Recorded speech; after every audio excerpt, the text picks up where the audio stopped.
வாழ்க வையகம், வாழ்க வையகம், வாழ்க வளமுடன். வாழ்க வையகம், வாழ்க வையகம், வாழ்க வளமுடன்.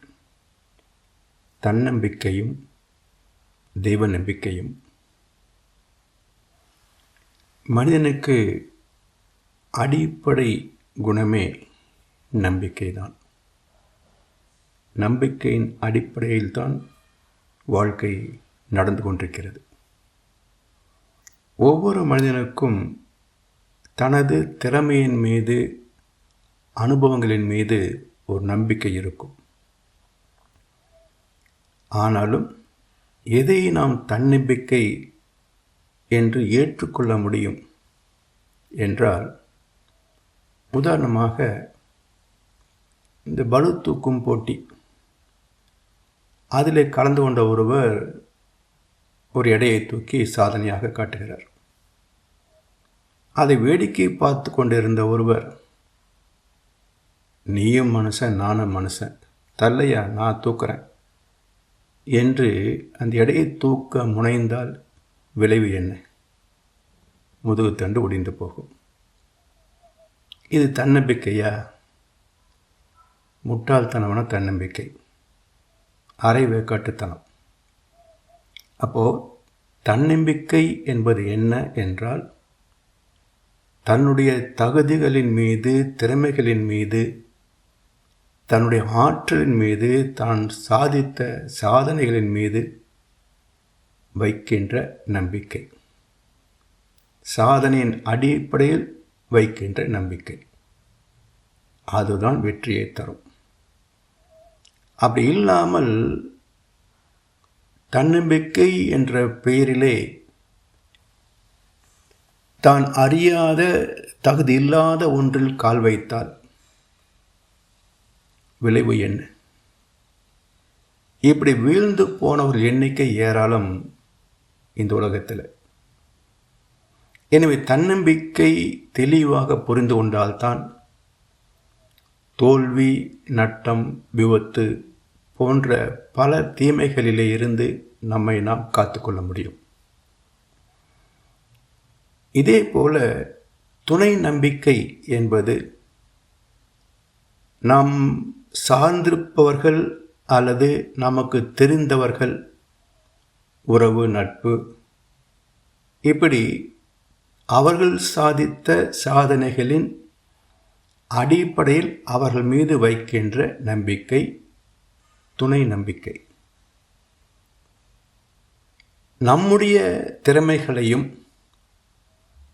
நாம் அறிந்த உறவு, நட்பு, சாதித்த சாதனைகளின் அடிப்படையில் அவர் மீது வைக்கின்ற துணை நம்பிக்கையும், இந்த இரண்டையும் இணைத்து செயல்பட்டால் எவற்றையெல்லாம் நாம் சாதிக்க முடியும் என்று முறையாக திட்டமிட்டு செயலாற்றி வெற்றிகளை குவிப்பது இணை நம்பிக்கை. இதே போல கற்பு நம்பிக்கை. இல்லற வாழ்க்கையிலே தம்பதியர் ஒருவர் மீது ஒருவர் வைக்கின்ற நம்பிக்கை. இந்த இடத்துல இன்றைய காலத்திலும் சமுதாயத்தில் பரவலாக இது உண்டு என்றாலும், எல்லோரும் அறிந்த வகையில் ஒரு நல்ல உதாரணம் சொல்ல வேண்டுமென்றால், மகாபாரதத்து துரியோதனன், கர்ணன், துரியோதனின் மனைவி பானுமதி, இந்த மூவரை நாம் உதாரணமாக காட்டலாம். ஒரு நாள் துரியோதனின் அரண்மனையில் துரியோதனன் இல்லாத நேரத்திலே பானுமதியும் கர்ணனும் சொக்கட்டான் ஆடிக்கொண்டிருந்தார்கள். அந்த சமயத்தில் துரியோதனன் உள்ளே வர, கணவர் வந்துவிட்டாரே என்ற மரியாதையில் ஆட்டத்திலிருந்து பானுமதி எழுந்து நிற்க, தோற்றதினால்தான் ஆட்டத்தை விட்டு வெளியேற பார்க்கிறாள் என்று நினைத்த கர்ணன், எங்கே போகிறாய் என்று கையை பிடிக்க முயற்சித்த வேளையில் தவறி இடுப்பிலே கைப்பட்டதால் மேகலை அருந்து விழ முத்துக்கள் சிதறின. விழுந்த முத்துக்களை எடுக்கவோ கோர்க்கவோ என்று கேட்டுக்கொண்டே உள்ளே வந்தான் துரியோதனன். நண்பனின் மீதும் தன் மனைவியின் மீதும் வைத்திருந்த நம்பிக்கைக்கு மிகச்சிறந்த உதாரணம் துரியோதனன். இது கற்பு நம்பிக்கை. தெய்வ நம்பிக்கை. பாண்டவர்கள் ஒவ்வொருவரும் ஒவ்வொரு வகையிலே திறமை சார்ந்தவர்கள்தான் என்றாலும் அவர் எல்லோர் மனதிலேயும் பொதுவாக இருந்தது தெய்வ நம்பிக்கை, கிருஷ்ணன் மீது வைத்திருந்த நம்பிக்கை. இந்த இடத்திலே நாம் சிந்திக்க வேண்டிய சில கருத்துக்கள் உண்டு. ஒரு கூட்டு தொழில் செய்கின்ற போது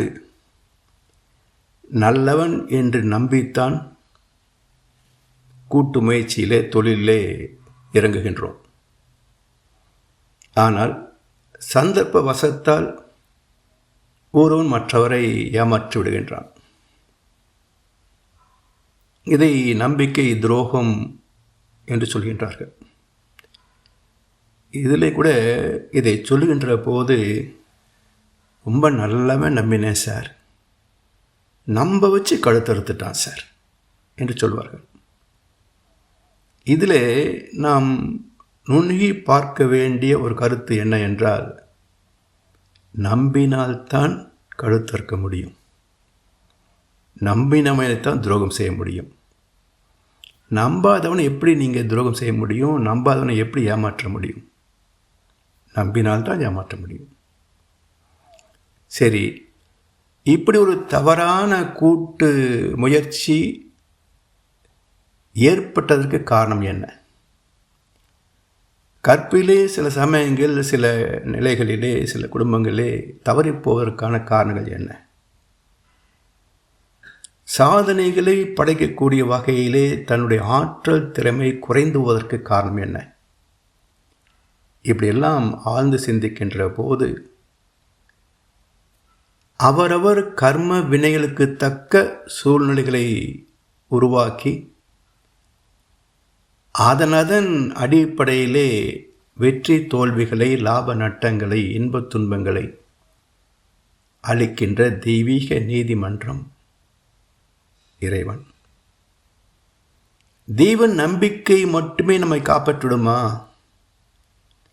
எந்த ஒழுக்கமும் இல்லாமல் தெய்வத்தை நம்புகின்ற பக்தர்கள் ஏராளம். அது மட்டுமல்ல, ஒரு தொழிலை தொடங்கும் போது இறைவணக்கம் பாடி பூஜை செய்துதானே தொழில் தொடங்குகிறார்கள். அது மட்டுமா, ஒவ்வொரு ஆண்டும் பிள்ளையார் சதுர்த்தி, ஆயுத பூஜை, விஜயதசமி என்று அவ்வப்போது இறைவனை வணங்கி கொண்டுதான் இருக்கிறார்கள். அப்படி இருந்தும் தொழிலே வீழ்ந்து போவதற்கு காரணம் என்ன என்றால், நாம் வணங்குவதனாலேயோ சில பொருட்களை இறைவனுக்கு அர்ப்பணிப்பதனாலேயோ இறைவன் நம்மை காப்பாற்றுவதும் இல்லை, கை தூக்கி விடுவதும் இல்லை. அவரவர் கர்ம பலன்கள் என்னவோ அதற்கு தகுந்த விளைவுகளை தந்து கொண்டிருக்கின்றான். வேண்டியவர் வேண்டாதவர் அவனுக்கு இல்லை. மன வீட்டுக்குள்ளே அவனிருந்தும் காண்பவர் இல்லை என்றார் கண்ணதாசன். வேண்டுதல் வேண்டாமை இலான் என்றார் வள்ளுவ பெருந்தகை.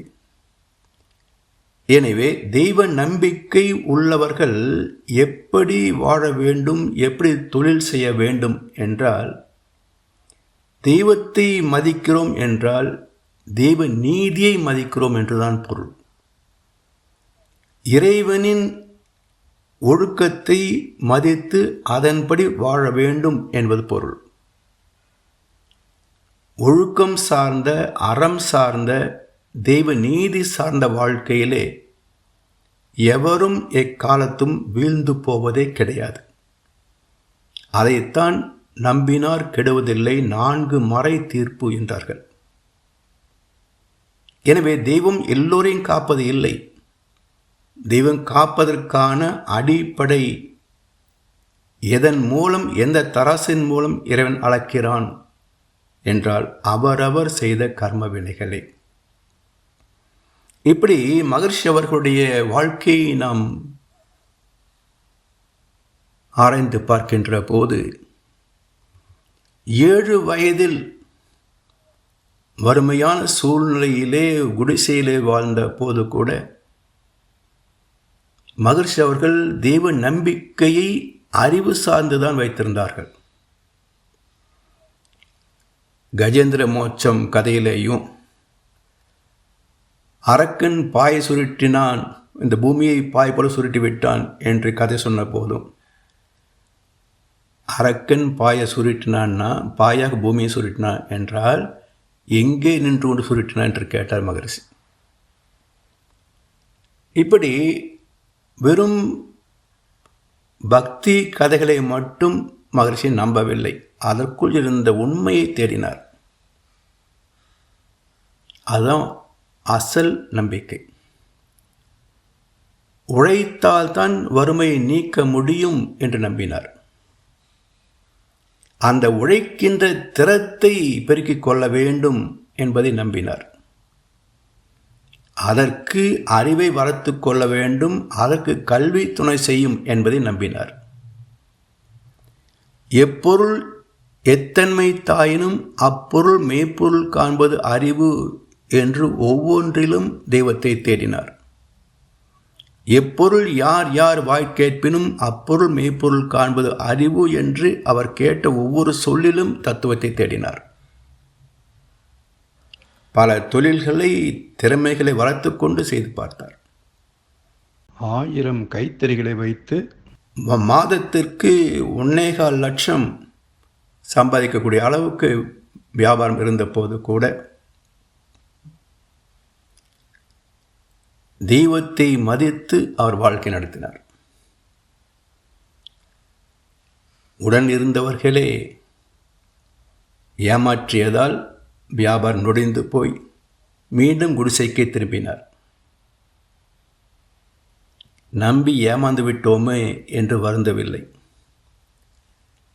நயவஞ்சகமாக நம்ம ஏமாற்றி விட்டார்களே என்று யாரையும் நொந்து கொள்ளவும் இல்லை. வந்ததுதான் போகுமே அல்லாது வரும் முன்னே இருந்த ஒன்று போவதுண்டோ என்றுதான் சிந்தித்தார். அது மட்டுமல்ல, அதன் பிறகு 1958 உலக சமுதாய சேவா சங்கத்தை தொடங்குகின்ற போது ஒரு நாள் இது உலகளாவிய ஆன்மீக கல்வியாக மலரும் என்பதை உறுதியாக நம்பினார். தான் பெற்ற அனுபவங்களிலிருந்து கண்டெடுத்தவற்றை எல்லாம் உடற்பயிற்சிகளாகவும் காயல்ப பயிற்சியாகவும் அகத்தாய்வு பயிற்சிகளாகவும் தியான பயிற்சிகளாகவும் வடிவமைத்து தந்தார். இந்த பயிற்சிகள் செய்யக்கூடிய ஒவ்வொரு அன்பரையும் நிச்சயமாக மாற்றும் என்பதில் அசைக்க முடியாத நம்பிக்கை வைத்திருந்தார். அவற்றை கற்றுக்கொண்ட எல்லா அன்பர்களையும் நம்பினார். 1-2 பேர் மகரிஷி ஏமாற்றியதும் உண்டு. அதையும் அவர் பொருட்படுத்தாது கருணையோடு மன்னித்து அருளினார். ஒரு நாள் உலக சமாதானம் வந்துவிடும், உலக அமைதி வந்துவிடும் என்ற கருத்தில் அசையாத நம்பிக்கை வைத்திருந்தார். இன்னும் 50 ஆண்டுகளில் இந்த உலகத்தில் சமாதானம் வந்தே தீரும் என்ற நம்பிக்கையோடே இந்த உலக வாழ்க்கையை நிறைவு செய்தார். எனவே தெய்வ நம்பிக்கைதான் அனைத்தையும் வழிநடத்த வல்லது. வந்த வினையும் வருகின்ற வல்வினையும் கந்தன் என்று சொல்ல கலங்குமே. விநாயகனே வினை தீர்ப்பவனே என்றால் நாம் எதை செய்தாலும் தீய விளைவுகளிலிருந்து நம்மை காத்து விடுவான் என்று எல்லோரும் நம்புகிறார்கள். வினைக்கும் விளைவுக்கும் பேதம் தெரியாத பக்தி அது. அதனால் நாம் எதிர்பார்க்கின்ற நன்மைகள் வந்து சேரவில்லை. விநாயகனே வினை தீர்ப்பவனே, வந்த வினையும் வருகின்ற வல்வினையும் என்றால் ஒரு அதர்மத்தை செய்யக்கூடிய ஒரு சூழல் ஏற்படுகின்ற போதும் தெய்வ நம்பிக்கை உச்சத்தில் இருந்தால் எந்த சூழலிலுமே அவன் தர்மத்தை தவறவிட மாட்டான். ஒரு நன்மை அல்லது லாபத்தை தரக்கூடியது என்றாலும் கூட அந்த சூழ்நிலையும் சுயநலத்திற்காகவோ பணத்திற்காகவோ பதவிக்காகவோ பணிந்து போக மாட்டான். தர்மத்தை முன்னே வைத்து ஆசையை பின்னே வைத்த வாழ்க்கையில் மனிதன் தோற்றுப்போவது இல்லை என்பதே ஆன்மீக உலகம் கண்டெடுத்த சத்தியம். நாமும் நம்புவோம். மகர்ஷி காட்டிய வழியிலே, அவர் வாழ்ந்து சென்ற பாதையிலே நாமும் வாழ்ந்து வெற்றி பெறுவோம். வாழ்க வளமுடன், வாழ்க வையகம். வாழ்க வளமுடன். ஸ்கை வேதாத்திரியம் அமுதம் சேனலுக்கு இதுவரைக்கும் சப்ஸ்கிரைப் பண்ணின அனைத்து அன்பர்களுக்கும் மிக்க நன்றி. வாழ்க வளமுடன். அனைவரும் வேதாத்திரிய தத்துவங்களை உலகறிய செய்வோம். இந்த சேனலை உங்கள் அன்பர்கள் அனைவருக்கும் ஷேர் செய்து பயன்பெறுங்கள். நன்றி. வாழ்க வளமுடன்.